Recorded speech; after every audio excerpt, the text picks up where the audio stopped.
करेंगे? बताएं यहाँ पे बिहार कांग्रेस के लोग, ये लोग जो बहुत विकास की बातें करते हैं, ईमानदारी की बातें करते हैं, हाथ कंगन को आरसी किया, ये तो सामने सामने की बात है ना, इसको तो झुटलाया नहीं जा सकता।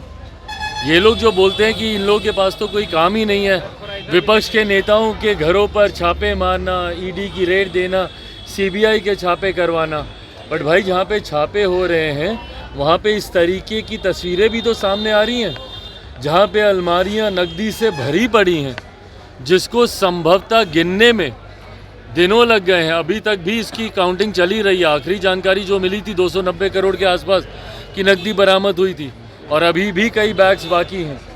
तो ऐसे में बताएं कांग्रेस के नेताओं को इन बातों का जवाब देना ज़रूरी है।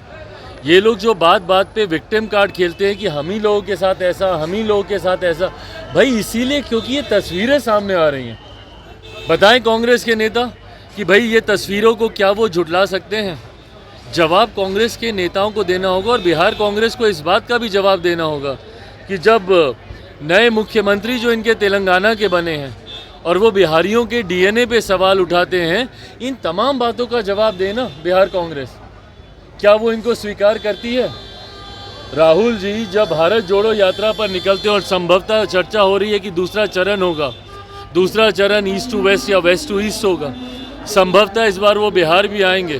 तो जब वो बिहार अगर वो आएंगे तो क्या वो इस बात से सहमत है कि जब तेलंगाना के डीएनए को बिहार के डीएनए से बेहतर तेलंगाना के नए मुख्यमंत्री जो कि कांग्रेस के हैं, जब वो इन बातों को कहते हैं? हकीकत है कि कांग्रेस की फजीयत सिर्फ इसी बात से होती है और कांग्रेस जनता के बीच अपना विश्वास नहीं बना पाती इन्हीं कारणों की वजह से, जहां इनके लोग भूल जाते हैं कि कांग्रेस, अगर या तो आप मान लीजिए भैया कि एक क्षेत्रीय पार्टी ही बनकर रह गई है कांग्रेस, अगर सिर्फ तेलंगाना में ही कांग्रेस को राजनीति करनी है तो ये बयान बिल्कुल सही है भैया, फिर आप बाकी राज्यों के डीएनए को आप गाली दीजिए, एक क्षेत्रीय दल बन के रह जाइए। पर अगर आप एक राष्ट्रीय पार्टी हैं और राष्ट्रीय पार्टी अगर आप अपने आप को बनाए रखना चाहते हैं तो इस तरीके से क्षेत्रवाद नहीं चलेगा।